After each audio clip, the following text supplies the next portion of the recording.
My dear friends, good day. After having delighted the most sadistic of you during my video on unusual deaths, I thought it was a good idea to continue in this way to offer you a joyful subject. The worst carnages in history because we all like blood.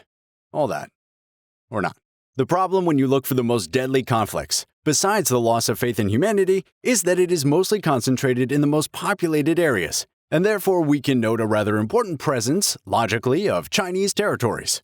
Rather than only talking about the numerous wars and revolts in these areas, although it is very interesting, and also to discover some parts of the history that we don't talk that much about, we are going to take a look at 5 particularly deadly conflicts, but one per continent. It's also an opportunity to discover some new names or to approach some known periods from another angle. Small subtlety also, as we already have them very well covered on the channel, we will not approach the 2 world wars, despite their sadly high numbers of victims, nearly 19 million for the First World War, and between 60 and 80 million for the Second World War, all theaters included. So we start with Oceania, and the most diffuse of the conflicts that we will tackle since it spreads over several centuries. The different wars, but also the pure and simple massacres that constitute the annexation by the British colonists of the territories of the Australian Aborigines.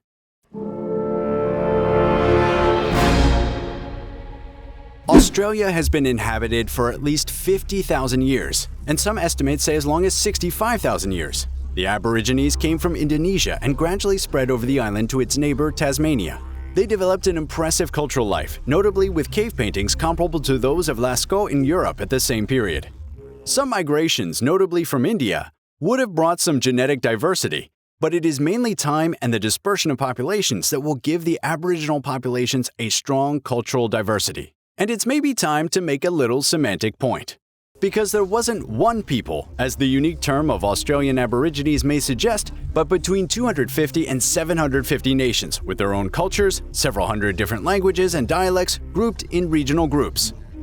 Let's mention as an example of these regional groups the Koori, the Muri, Nyungar, Wangai, Noongar, themselves still made up of different peoples.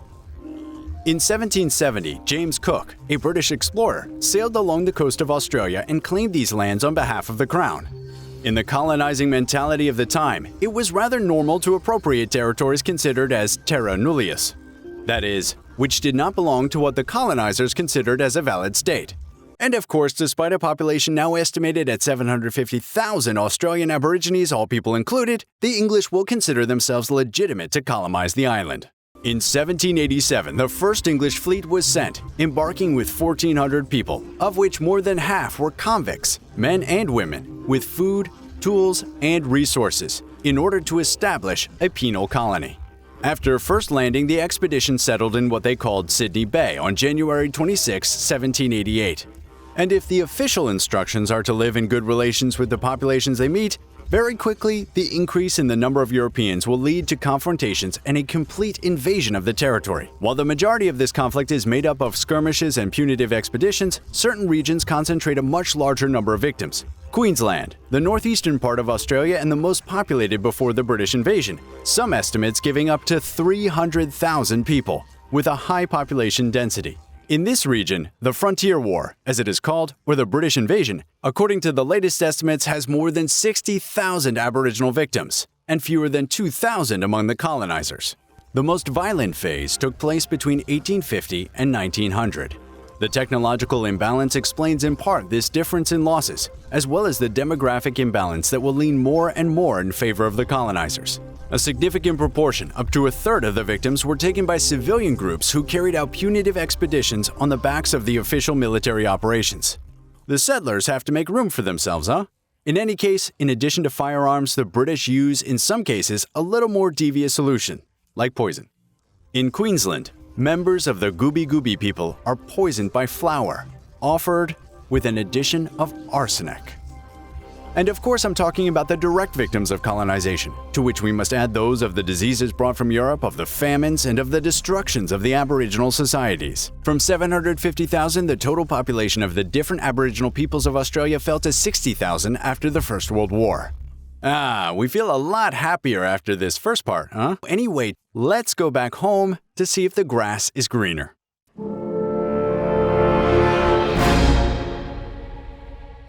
It's not too hard to guess, apart from the 2 world wars, what hit Europe very hard was Napoleon Bonaparte. And you can imagine by seeing this video, which is not 3 hours long, while we still have 3 parts to deal with, I am not going to come back here in all the detail of the conflicts which have enameled the reign of the Emperor of the French. Already it's a bit of a mess to know from when we can talk about the Napoleonic Wars. If it is clear that after the coronation of December 2, 1804, or even once he was appointed first consul at the end of 1799, there is an overwhelming responsibility, the conflicts take place in an already highly chaotic context, that of the wars following the French Revolution. To make it simple, for various reasons, revolutionary France will, from 1792, find itself at war with a good part of the European monarchies. 2 coalitions will then succeed one after another without managing to restore the monarchy on the throne of France. On the contrary, France manages to expand, surrounds itself with sister republics, and is seen as a threat by the rest of the continent.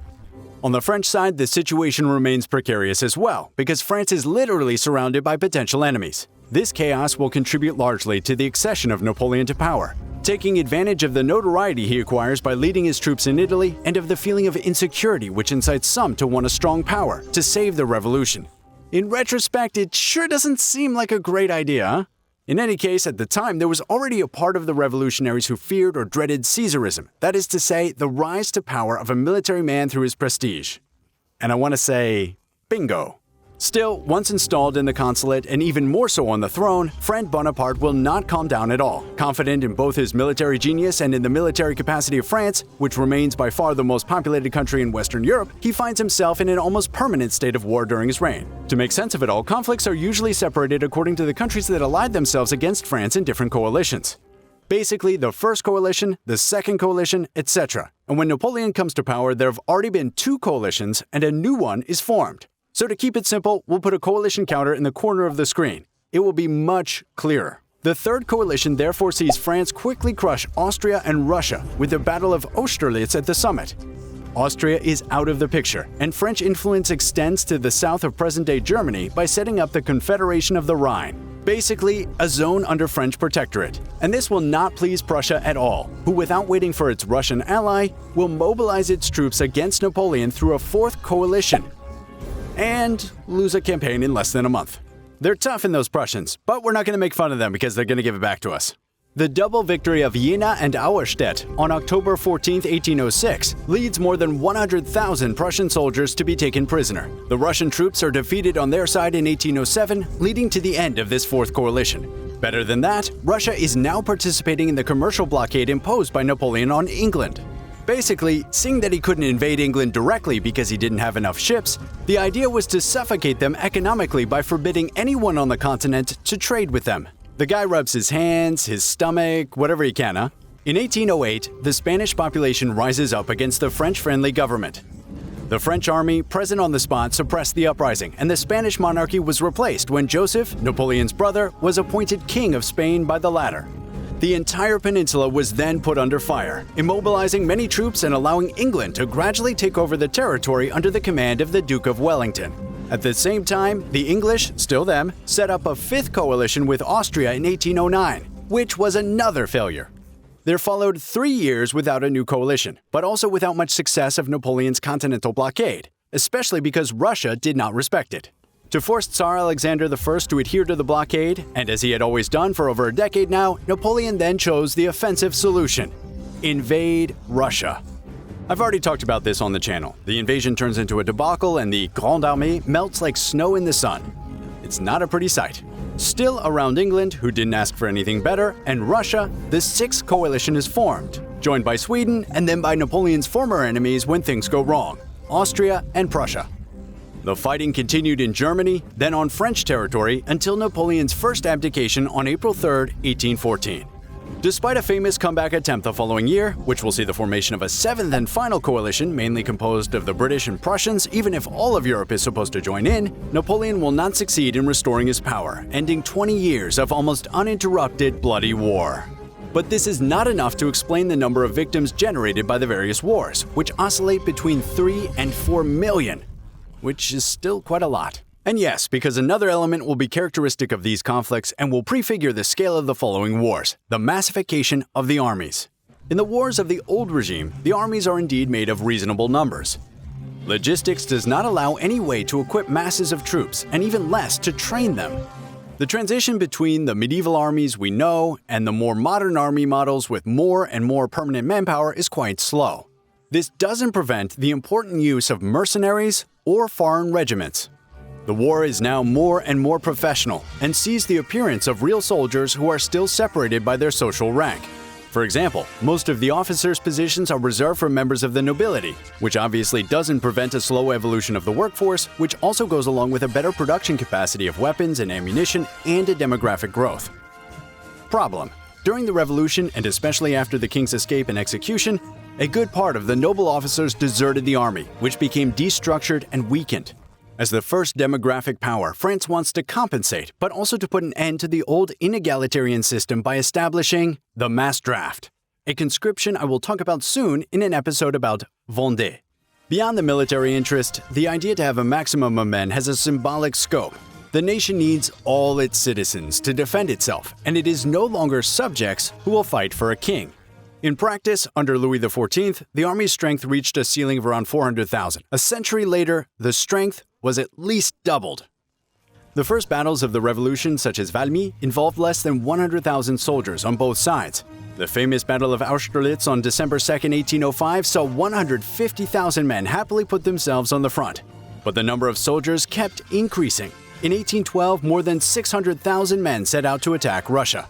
And it is not rare to see battles with more than 250,000 men, and then, after the retreat from Russia, 500,000 men as in Leipzig in 1813.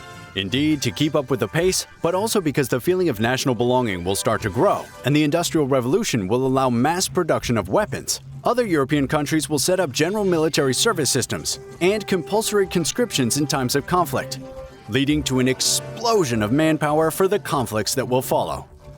Proportionally to the total population, the number of soldiers raised in France during the First World War will be 3 times higher than under Napoleon, with the consequences that I mentioned at the beginning of the video on the total number of victims. It's easier to understand how we got to this point. So for the purists of military art, you can object that there is another war, even if you put the world conflicts aside, which, according to estimates, could have caused a higher number of victims. The 30 Years' War. It's not wrong, but on the channel Sur le Champ, they've already talked about it, and it's really good. So if you want more information on the subject, go and see it. I'll put it in the description, and it won't hurt the comrade to gain a few more subscribers for his great channel. But not right away, after my episode, because there are still more conflicts to deal with, and especially on the other side of the Atlantic.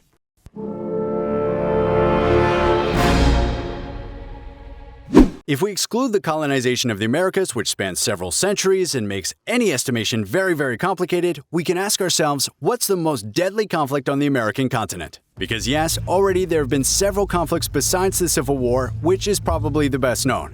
Many struggles for independence, border wars in the 30s, and even a war that was sparked by soccer games. We might come back to this one day. The most deadly period in Mexican history is what is generally referred to as the Mexican Revolution, a succession of coups d'etat and civil wars, especially between 1910 and 1920. Independent since 1821, Mexico at the beginning of the 20th century has been ruled by an authoritarian regime for 40 years, under the presidency of Porfirio Díaz. He looks like Stalin's cousin in this photo, but that's just the mustache. This authoritarian period of political stability will allow the country to develop economically, but at the cost of blatant social inequalities, leading to numerous social movements repressed in violence. In addition to this social unrest, there are demands from a growing middle class, a class that lacks political support. The elections that took place were suspected of being rigged, and Francisco Madero, the last opponent of Díaz in the 1910 elections, was, for example, imprisoned by the government a few days before the vote and obtained, despite a popular campaign, less than 10% of the votes. Not so great. Once freed, Madero fled to the United States and began organizing a coup against President Díaz in February 1911. His slogans were the same that had brought Díaz to power 40 years earlier, which is quite comical. In any case, he tries to ally himself with various movements by promising the redistribution of agricultural land and social measures. And yes, there are other opponents to Díaz who exist and who can make valuable allies, especially those of anarchist inspiration with the Magón brothers or who demand land like Emiliano Zapata. Despite a military campaign of relative success, Madero eventually drives Díaz from power, and Díaz does not have much choice. He knows that if he resists, it will be civil war. Especially since the powerful American neighbor doesn't mind if he is replaced and can intervene. So he goes into exile in Europe. Well, clearly, when you know what happened, it didn't really avoid internal troubles, but at least he was able to enjoy 4 years of exile before dying in Paris in 1915. In short, Diaz was finished. What about Mexico? Madero came to power with as many legal guarantees as possible. He wanted to maintain the legitimacy of the Mexican state. He was also very conciliatory toward Diaz's former supporters, even when some of them organized uprisings and were cautious about social and economic measures. This led his former allies to want to continue the struggle, even if it meant fighting Madero. The anarchist uprising in Baja California of the Magon brothers resumes, and Madero must give the order to end the movement. The numerous rebellions forced Madero to rely on the army, and thus allowed the generals, most of them former supporters of President Diaz, to become dangerously important. Well, a military man who could take advantage of a tense situation against a civil power? Yes, it reminds me a little of Napoleon. Not surprisingly, it is a general, Victoriano Huerta, who will have Madero arrested and executed in February 1913, a little more than a year after his accession to power. Using the old methods, he launches a violent repression based on intimidation and political assassinations, while relying on the church and the army. As you can imagine, this will increase the will of the factions, be it the anarchists or Zapata's troops, to continue. But wait, because the mess isn't over yet. Because, in addition to that, there is the constitutionalist army that blames Huerta for an illegal coup and wants to restore legitimate power but without social demands. And it's still not over because there's also the famous Pancho Villa, a former supporter of Madero, who has launched a revolution from the north of the country. Do you feel like it's complicated? Well, it's normal in fact. It is, and it's not going to get any easier because a new actor is going to appear briefly. The United States. Using the pretext of American sailors arrested in Tampico, the United States, which does not want General Huerta to remain in power, sends an armada of 44 ships to block the port of Veracruz, through which the army deliveries were supposed to pass. The ship carrying them, a German liner, was finally allowed to unload after diplomatic pressure from the German government, but the American troops maintained the occupation of Veracruz and put pressure to hasten the departure of Huerta. The latter, surrounded by adversaries not being able to count on the support of European countries that will soon be slightly occupied on their side, I remind you that we are still in the summer of 1914, decides to flee to Europe. In a way, one could say that he is really the worthy successor of Diaz. Meanwhile, an attempt to establish an agreement between the different revolutionary factions fails miserably, since the differences in political conceptions are quite important, and the importance of the ego of the different faction leaders who want their share of the cake should not be underestimated. The situation becomes simpler from 1915 onwards. Two camps are formed. On the one hand, an alliance of circumstance between Zapata, concentrated in the south of Mexico, and Villa, whose main bases are rather in the north. And on the other hand, Carranza, leader of the Constitutionalists, and his main military commander, Obregón. Despite an initial situation favorable to Pancho Villa, the strategic skill of Obregón, who had studied the first battles of the First World War and was the first to separate Zapata and Villa, turned the situation around. The year 1915 saw two bloody battles. Pancho Villa, too confident in his victory and in his habits, continues to multiply the frontal charges, sometimes even on horseback, in front of Obregón's troops, who, copying what is done in Europe, bury themselves in trenches and make an intensive use of the machine gun. Villa gradually loses support and is cut off from his supply of weapons and ammunition, while Zapata remains confined to the province of Morelos. Pancho Villa had to give up the frontal fight to take up guerrilla warfare, attracting the wrath of the Americans by incursions on their territory. Carranza tried to maintain his power, but he did not succeed in pacifying Mexico, which suffered several more years of latent conflict and scattered revolts. It was not until 1920 that the situation seemed to stabilize. Zapata was assassinated the previous year, ending his revolt. The main reactionary groups are defeated, and Pancho Villa makes an agreement to stop the armed struggle. A final coup d'etat will come from Obregón. Yeah, Carranza's former right-hand man, as if one is never better betrayed than by his allies. Well, Carranza provoked him a bit by doing everything to prevent him from running for office, even accusing him of treason. Not really a great plan either, and besides, it will backfire because he will end up murdered while trying to flee Mexico City in May 1920. Nothing prevents Obregón from legally running for office, which he obviously wins. Notwithstanding, during these 10 years of conflict, nearly 2 million men lost their lives out of a population of 15 million, leaving the country bloodless, lacking in infrastructure, and riddled with deep resentment. So if you're still not depressed, I'll try to help you a little bit by going this time to Asia.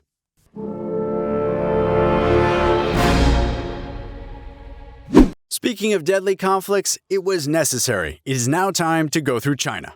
And to tell you the truth, it's a good thing, because we don't know that much about this history, except for a vague image of China that is more symbolic than anything else. So this is a good opportunity to untangle this a bit. Since the end of the 17th century, the territories of present-day China have been broadly all under the authority of one dynasty, the Qing dynasty, with a Q.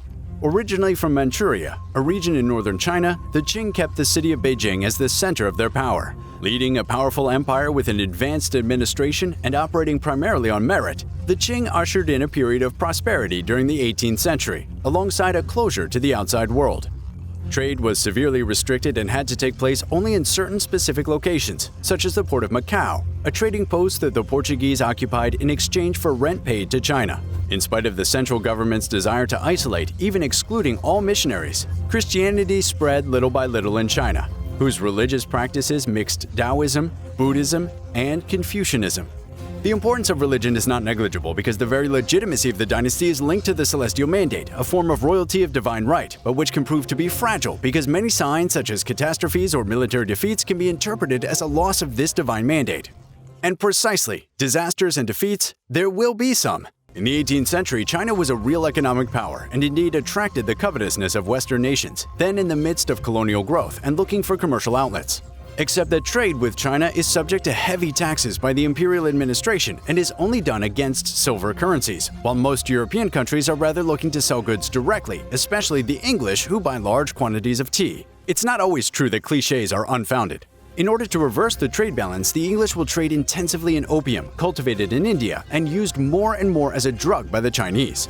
The result was not long in coming. They get a lot of the Chinese money back through opium, and the imbalance starts to go the other way. Wanting to limit the risk to the economy, but also the health ravages that opium is causing, the emperor tries to regulate and then ban the opium trade, despite the corruption that plagues much of the administration. Stocks of goods were confiscated and burned, which the English interpreted as an infringement of their right to trade. They then decide to send a military troop, because business is business, don't mess around. Between 1839 and 1844, the First Opium War takes place, in which China is severely defeated, undermining the dynastic legitimacy of the Qing, in addition to the forced opening of trade to the West, which marks the beginning of a rapid decline of Chinese central power and exacerbates the social tensions across the country. Money becomes scarcer, effectively increasing taxes for the population. And to make matters worse, several natural disasters hit China. Floods, droughts, in short, things that cause a lot of famine. It is in this context that Hong Xiuquan, a peasant who had been trying for several years to pass the exams to become a civil servant in the imperial administration and who had had access to contacts with Christian missionaries, starts to make news. He interprets visions he had had for several years as divine signs that he is the younger brother of Jesus and that he has a mission to fight evil. He mixes notions of Christianity with Chinese traditions and quickly becomes a popular success. And personally, I think he also had a good supply of opium hidden under his steak, But we'll see later that it wasn't really possible since he was deeply hostile to it. And at the same time, it wouldn't be the first time a politician said something and then did the opposite. If in retrospect his rise may seem surprising, Chinese society at the time was already based on a divine legitimacy of imperial power, and clearly the signs of the loss of this legitimacy were beginning to accumulate. On top of that, it was common to mix several cults or religions because it was much easier to set up than the codified and exclusive rites we know in Europe. Add to this the popular demands of the Society of God worshippers, such as the abolition of slavery, the redistribution of land and food, and the end of many traditions, and you will quickly understand the interest that many Chinese, especially peasants, will have in the following movement. Hong Xiuquan wants to fulfill his mission to confront the evil, the Qing government. He gathers an army that he disciplines and in 1853 takes Nanjing, capital of the ancient Ming dynasty, which he makes the center of his celestial kingdom of the Great Peace. This was the beginning of the Taiping Revolt. He adopts many reforms, like the redistribution of goods that I already mentioned, but also the banning of polygamy, the banning of binding of girls' feet, the banning of drug use, etc. So not too bad stuff. What you need to understand is that the territory controlled by the Celestial Kingdom is only a small part of the Chinese Empire, but includes some of the richest and most populated areas. and the Qing dynasty was slow to react since it was already in the grip of other revolts. Yet the Taiping revolt is unable to ally itself effectively with these other movements and even has difficulty convincing the peasants in the north of the country to join them. A long war is about to begin in which the imperial army, helped by several private armies of large landowners, will gradually regain the advantage. Hong Shouquan's intransigence on the banning of opium will push the Westerners to support the Qing, and this will weaken Shouquan as he had just finished a second opium war. The movement itself was torn apart by leadership quarrels and soon fell victim to the same corruption he described in the imperial administration. In 1857, more than 100,000 men deserted following the defection of a general, while the Taiping troops did not manage, despite several attempts, to go back north and to the imperial capital. The defeats follow one another from 1861 on. The celestial capital is besieged, and Hong Shouquan dies in 1864. Some of his troops will continue to fight for a few years, but without ever seriously threatening the power. Through a decade of war, this revolt will have caused, brace yourself, between 20 and 30 million victims, a considerable figure, and above that of the whole First World War. This revolt will in any case have a strong influence on the Chinese political movements that will follow and that will claim to be Taiping. That is during the overthrow of the Manchu dynasty in 1911 until the communism of Mao. Yes, nothing like an old fight and old icons to legitimize its political action. We don't change a winning recipe.